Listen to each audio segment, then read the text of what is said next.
On Independence Day, I finally came home, expecting sparklers and smiles. Instead, I found my room dressed for someone else. My cousin's suitcase lay where my trophies once stood. The bedspread was floral, not the navy one Mom stitched with my name. She said, "We thought you weren't coming." Dad didn't even look up. I smiled, but inside something snapped. I slept in the car that night, and the next morning I found the will. They'd hidden page 4. I flew in on the 4th of July thinking maybe, just maybe, I'd be welcomed home like a daughter, not a stranger. Fireworks were bursting in the sky, and in my chest there was this tiny spark of hope that hadn't quite died. I hadn't been home in 3 years, not since the blowout with my mom, not since I packed 2 suitcases and moved across the country because I couldn't breathe under their expectations anymore. But now, I had healed. I had therapy under my belt. I had a job. I wasn't coming back for approval. I was coming back for peace. I Ubered straight from the airport to my childhood home. The porch light was still crooked, and the same old wind chime still hung by the door, clinking like nothing ever changed. But something had, and I felt it the second my mother opened the door. She smiled, but it didn't reach her eyes. "Oh, you're here," she said, like I'd shown up early for a dinner reservation, not returned home after 1,095 days. No hug, no "I missed you." Just that stiff little smile and a glance behind her, like I was interrupting something. I stepped inside, dragging my suitcase across the hardwood that used to be mine, and then I saw it. My cousin Heather. Barefoot, relaxed, holding a glass of wine, like this was her house. Her acrylics were freshly done, her hair blown out like she just came from a photo shoot. And when she looked at me, it wasn't surprise. It was annoyance. "You made it," she said, barely looking up from her phone. "Didn't think you'd actually show." I tried to laugh it off. I mean, Heather always had a flair for dramatics, but then my mom said it, the thing that knocked the air out of my chest. "I hope it's okay. We put Heather in your old room. You can take the couch tonight." I blinked. "You put her where?" "Oh, sweetheart, we redid it a few months ago. Heather needed a place to stay during her brand relaunch, and the guest room didn't have enough natural light. You understand, right? My room, my walls, the posters I left behind, the bookshelf I built with my dad the summer before college, the faint marks where I used to measure my height, all of it gone?" I walked down the hall like a ghost in my own home. When I opened the door, I almost didn't recognize it. Neutral colors, white linens, fake succulents, one of those letterboards that read, "Grateful, blessed, thriving." It wasn't my room, it was a hotel. And Heather had turned it into her personal Instagram set. My belongings? I found them later, stuffed in black trash bags in the garage. Not even boxes, trash bags. "Mom," I asked, trying to keep my voice level, "why didn't anyone tell me?" "We figured you wouldn't mind," she said. "You've built such a life out there. You said you didn't know if you'd ever come back." I said I needed time, I reminded her. "You left," she said again, like that excused everything. Heather leaned against the doorframe, sipping wine. "It's just a room, chill." And that was it. That was the moment I realized this wasn't my home anymore. Maybe it hadn't been for a long time. But what they didn't know is that I hadn't come back to be small again. I didn't come back to beg for space. I came back to see, with my own eyes, if the people I missed still existed. And as I stood in that hallway, staring into the hollowed-out shell of my childhood, I felt something rise in me. It wasn't sadness. It was clarity. And I wasn't leaving empty-handed. Not this time. I didn't sleep that night, not because the couch was uncomfortable, though it was, all springs and regret, but because my mind wouldn't shut off. Every creak of the floorboards above reminded me that Heather was sleeping in my bed under the ceiling I used to stare at during panic attacks, curled in the space that once held my entire world. At 3:27 a.m., I got up. Quietly, barefoot, I crept into the garage where I'd seen the trash bags. I pulled them open one by one. My journals, my old varsity jacket, yearbooks, photo albums, a shoebox labeled "Do Not Throw" in my handwriting, torn open, bent at the corners with the letters from my dad scattered like dead leaves. He died 5 years ago. I held one of the letters to my chest and felt something break, not shatter, just split, like something had shifted, finally, and I wasn't going to tape it back together this time. I wasn't going to cry. I took out my phone and started taking pictures. Evidence, proof, because this wasn't just a family visit anymore. This was a silent war, one they declared without warning. In the morning, I woke to Heather's voice echoing from the kitchen. "No oat milk? Ugh, seriously? Do you guys not even try?" She was live on Instagram. I peeked in and saw her angling her phone just right, making it seem like the house my house was some luxury retreat she designed herself. She even mentioned her childhood room, pointing to my bedroom door. "You're filming in my room," I said, stepping in. She glanced up, rolled her eyes, and kept talking. "This is my cousin. She just got here last night. Don't mind her." I walked up and slapped the phone out of her hand. It hit the floor and cracked. Dead silence. "You psycho," Heather shrieked, scrambling to pick it up. "I'm not a guest here," I said. "I lived here. That was my room. That's my bed. And you know what? I let it go yesterday, but you just crossed the line." Mom burst in from the hallway. "What is going on?" I turned to her. "Do you even see what you've done?" "She's our guest," Mom snapped. "We don't treat guests this way." "I was your daughter first," I said, voice shaking. "But you made it clear you picked a curated lifestyle over me. You picked followers over family." Heather smirked. "You're jealous." I laughed. Actually laughed. "Jealous? Of you? You're 30, still living off people's kindness, rebranding every 6 months, and selling fake skincare routines for discount codes. You're a professional freeloader. Heather lunged at me. She actually lunged. And in that moment, I realized how fragile it all was. The fake peace, the edited captions, the family love they preached online. It was all for show. Mom stepped between us, holding Heather back like I was the aggressor. That's enough. If you're going to cause problems, maybe you shouldn't have come back. Those words stung, but they also freed me. Thanks for the confirmation, I said. I won't make that mistake again. I went upstairs, packed my things, took my journals, my letters, the broken shoebox, left the trash bags, left the couch, left the silence. But as I reached the door, I turned around. One more truth bomb before I left. By the way, Dad didn't want his retirement fund used for Heather's business. I found the receipts in the garage. He left that money for both of us, not just her. Mom's face drained of color. Heather's jaw dropped. You lied to me, I said to Mom. You drained it before the funeral was even over. And then I walked out. Fireworks were going off again. But this time, they weren't celebratory. They were war drums. And I wasn't finished, not by a long shot. I didn't go straight to the airport. Something was burning in my chest. Rage, grief, and something else. Curiosity. I needed answers, not just about my room or the betrayal with Heather. I needed to know the truth about my dad's retirement money, the money I thought we were both supposed to inherit. Instead, Heather suddenly had a wellness business, complete with sponsored posts and pop-up retreats in Malibu. How? With what money? She never held a job longer than a weekend. I drove to the one place left that held answers, my dad's old workshop. He built it himself at the edge of my uncle's farmland, a place nobody else in the family visited after the funeral. It was dusty, untouched, and still smelled like sawdust and Old Spice. The wooden "Do Not Enter" sign was still nailed to the door. I unlocked it with the key he made me memorize as a kid. Inside, everything was still in place. His workbench, the unfinished chess set, the radio frozen on his favorite oldies station, and then I found it, a locked drawer.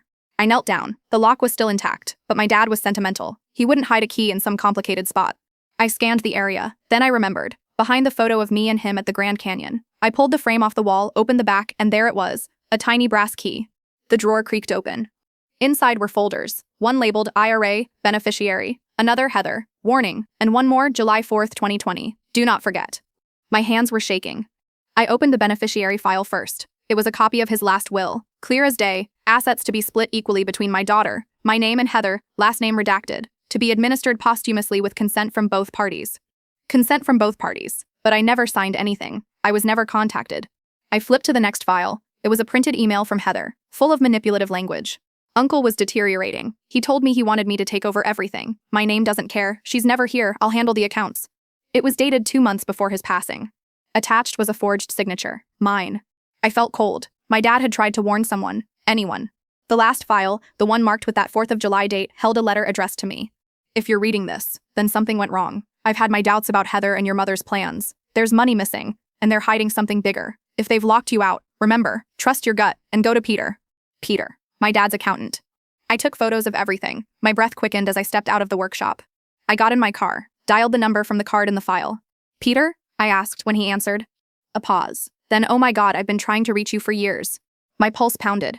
She said you didn't want to be involved. She brought a signed document. I had no idea it was fake. What do you mean? She drained the account 6 weeks after your father passed, moved it into a private LLC in your cousin's name, said it was for a trust. Can you prove this? I asked, jaw clenched. I still have everything. Emails, signatures, dates. She even made a transfer from a vacation in Mexico. I thought you knew. I thought she lied to everyone, I whispered. I hung up. I wasn't just betrayed. I was robbed. And now, it was time for war. But I couldn't take them down with feelings. I needed more. Receipts, accounts, paper trails.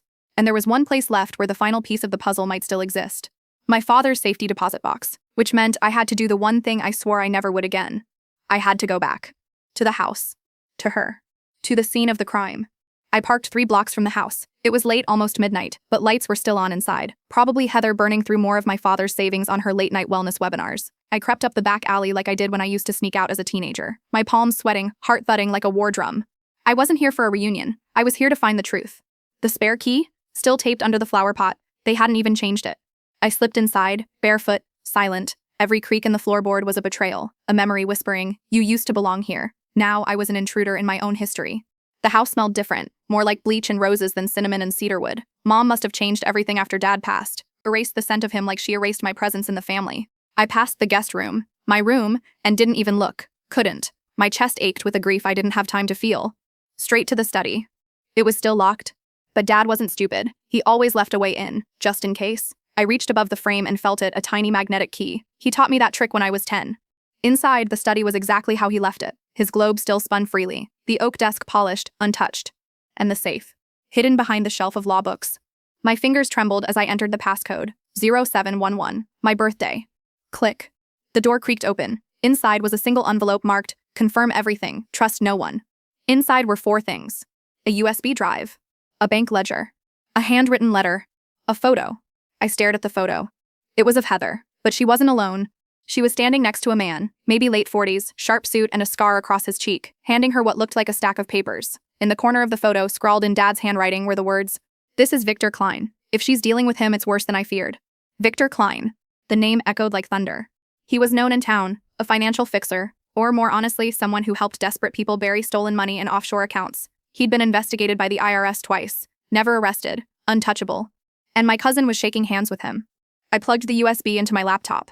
Dozens of files, recordings of calls, screenshots of bank transfers, emails between Heather and someone listed as VK, and one PDF marked Offshore LLC Agreement, with my father's forged signature at the bottom. She didn't just steal from me. She laundered money through a dead man's estate and pinned the paperwork on me. I couldn't breathe. I heard a noise, footsteps upstairs, then a voice. "Heather?" Laughing. I grabbed the drive, shoved everything back, locked the safe, and stepped out, right into Mom. She stood at the doorway in her robe, arms crossed, eyes bloodshot but sharp. "You really came back," she said, voice like ice. "I had to," I replied. "There's something you need to see." "I already know what you're going to say. You're upset about the money. You always were so dramatic." "No," I cut her off. "It's not about the money anymore. It's about Dad. It's about you letting her steal everything he built, everything he left for both of us." She stared at me for a long moment and then did the most unexpected thing. She cried. Not soft, maternal tears, but loud, shaking sobs. "I didn't know," she said. "At first, I just thought she was helping. She told me you didn't care, that you were too busy, that you'd already moved on." "Moved on from what?" "From us, from this family. After the funeral, after you stopped coming home, I believed her." I clenched my jaw. She lied, and now I have proof. Her face hardened. "If what you're saying is true, you need to be careful. Victor Klein isn't someone you just expose. He'll ruin you before you can take a breath."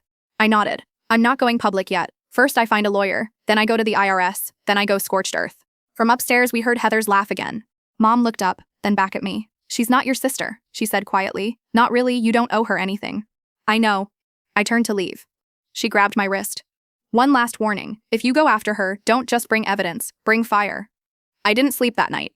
I drove straight to a 24-hour diner and sat in a corner booth with 3 cups of black coffee and the USB drive burning a hole in my pocket. Every bite of my stale grilled cheese felt like swallowing guilt. Every sip tasted like betrayal. By sunrise, I had a plan. I pulled out my phone and called the one person I swore I'd never speak to again, Rita Vargas. We dated in law school. She was brilliant, cold, strategic, the kind of woman who could flip a courtroom with one sentence. We broke up because I wanted peace. She wanted power. Now, I needed power. She picked up on the first ring. "Wow, you must be desperate."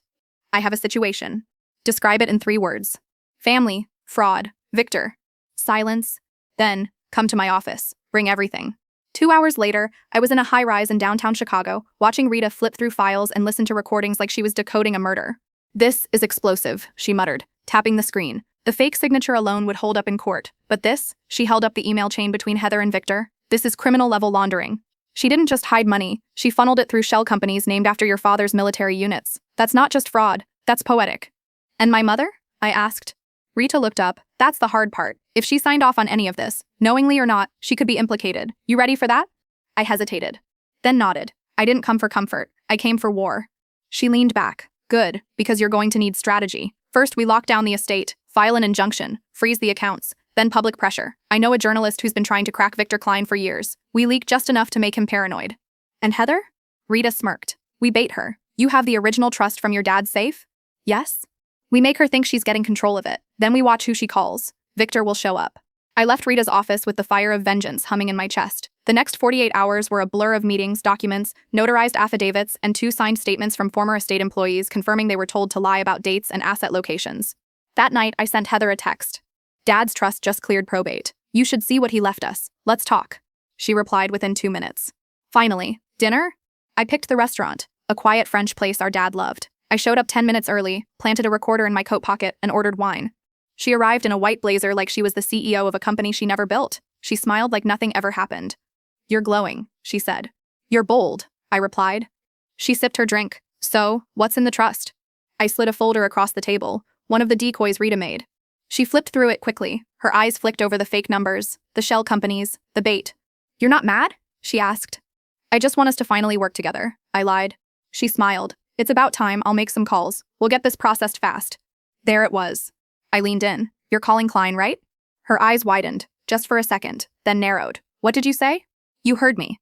She set her glass down slowly. You're playing a dangerous game. I'm not the one laundering money in a dead man's name. She stood up. People turned. I stayed seated. She hissed, you don't know who you're messing with.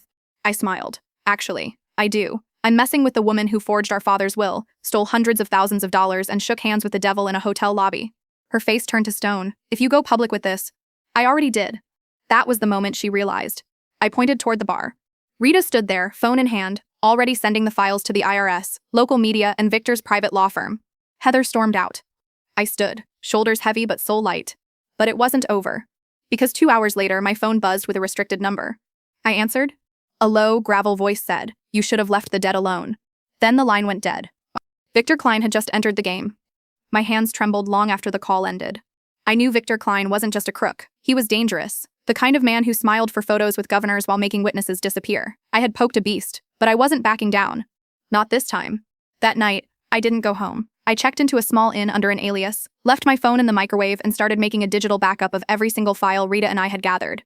At 3:12 a.m., a black SUV circled the inn's parking lot. I watched through the blinds. No plates, just tinted windows. Slow crawl. They didn't stop, but I knew. They knew where I was. I slept with a crowbar under the pillow. The next morning, I met with the journalist Rita had called, Lena Ford, Pulitzer finalist, ruthless, smart, the kind of woman who wore steel-toed boots to interviews and didn't flinch when we played her Heather's recording. Her eyes narrowed. This is bigger than fraud. This is a political landmine. She was right. Victor was tied to real estate deals, public housing contracts, even a state senator. Taking him down wouldn't just be justice. It'd be a shockwave. We made a plan. Lena would publish an article that teased the evidence without naming names, just enough to spook the snakes out of the hole. Meanwhile, Rita filed a motion to freeze assets connected to the estate. But the next day, everything shifted. Because I got a letter. Hand-delivered, no stamp, just slid under the door. It was an old photograph, black and white, my father 20 years younger standing next to Victor. On the back, in faded ink, some debts go deeper than money. Below that, in red Sharpie, check the attic, now. I drove to the house. My house. The one my parents built, and that I used to call home. I hadn't been back since Heather evicted me with her fake smiles and sharper lies, but something about that note, it felt like Dad was speaking to me. I parked 2 blocks away, and snuck through the back gate like I used to as a teenager. The place was quiet, too quiet. I picked the side lock, same trick I used when I'd forget my key in high school, and crept inside. The guest suite that used to be my room was still pristine. My cousin's tennis trophies were neatly displayed on my shelf. The scent of potpourri replaced the smell of old books and ambition. I pushed past it, climbed the narrow staircase, and reached the attic. Dust, cobwebs, the same Christmas boxes, photo albums, and army duffel bags I remembered. I dug for hours. Until I found it. A locked metal box hidden behind the insulation, wrapped in military tape. I pried it open with a screwdriver. Inside, letters. Dozens, all from my father, written to Victor, dated back to the 80s and early 90s. The contents? Shock. Dad and Victor weren't just business partners, they were brothers in arms, and apparently co-conspirators. One letter, dated 1994, read, I covered for you once in Kabul. I won't do it again. The blood was on your hands. You fix this or we're done. Another. You promised to keep my family out of it. If I find out you used my trust for your slush again, I swear to God I'll burn it all down. I sat there, stunned. My dad wasn't just a victim. He had enabled Victor, maybe even helped him build his empire. And then, tucked in the very bottom of the box was a cassette tape. Label Confession, May 17, 2001. I borrowed an old player from the storage shelves and hit play. It was Dad. His voice weak but clear. If this ends up in the wrong hands, I'm sorry, but if you're hearing this, then Victor didn't stop. And if Heather's involved, God help her. I tried to fix it. I really did, but some sins, they don't wash clean. My only hope is that one day the truth buries him before he buries all of us. I couldn't breathe.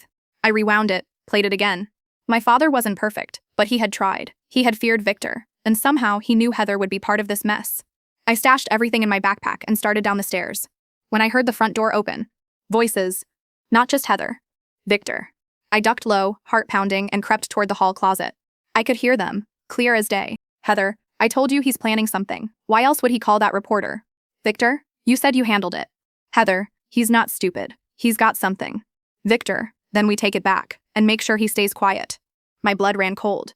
They didn't know I was there. Yet. I slipped out the back door, barely avoiding the creak on the step, and ran. Not walked, ran through the alley, clutching that backpack like it held the last piece of my father's soul. Because maybe it did. But I wasn't running away. I was running toward the endgame. I didn't sleep. I didn't eat. I stared at the backpack like it was a bomb, because maybe it was.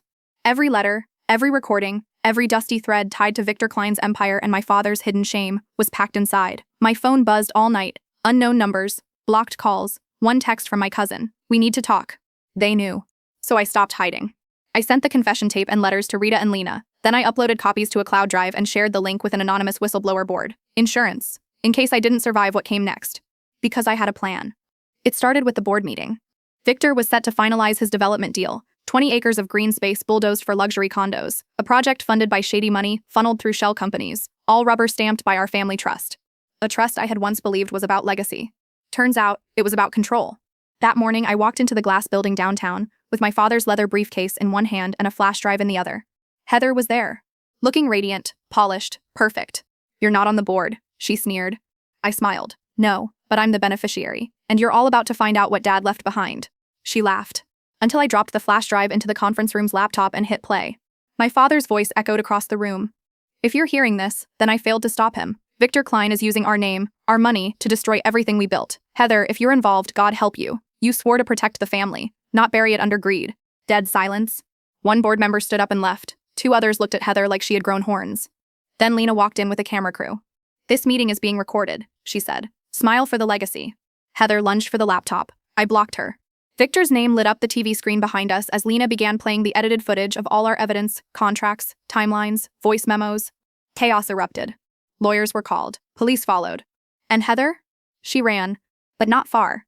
Because that night the estate caught fire. Arson. The official report said it was unattended candles. But we all knew. It was desperation, the attic gone. With it, the last physical proof. But I had already saved everything that mattered. The next morning, I stood at the scorched lawn of the only home I ever knew. Ashes floated like memories. I watched the guest suite collapse on itself. Heather showed up in cuffs, screaming, crying. Victor? Nowhere to be found. But a week later, Lena got a tip. A Cayman account linked to Heather. And the name of the person who helped move the money? My cousin. The same one sleeping in my bed, in my room, celebrating 4th of July like he earned it. Turns out he'd been paid to spy, record my conversations, track my movements, pretend to care. So I did what I had to do. I pressed charges. On both of them. Identity fraud, conspiracy, embezzlement. It took months, but the fallout was beautiful. Heather was indicted. My cousin flipped for immunity, and his face is now public record, forever branded a traitor. Victor? Disappeared. But the final shock came when the court finally honored the will. Because buried deep in the legal filings was a codicil signed, notarized, and dated just 3 months before Dad died. It read, "To my child who chooses truth over comfort, grit over grace, fire over inheritance, I leave it all. Everything. The estate, the trust, the property, the name. He'd meant it for me. Not the perfect daughter? Not the obedient cousin. Me. The one who burned for justice." So on the anniversary of his death, I didn't cry. I walked through the rebuilt doors of the estate, now turned into a community library and housing fund, and I unlocked my old bedroom for the first time. It wasn't a guest suite anymore. It was mine. And carved into the new doorframe were the words I'd once etched as a kid. "I will not be forgotten. Now, I won't be."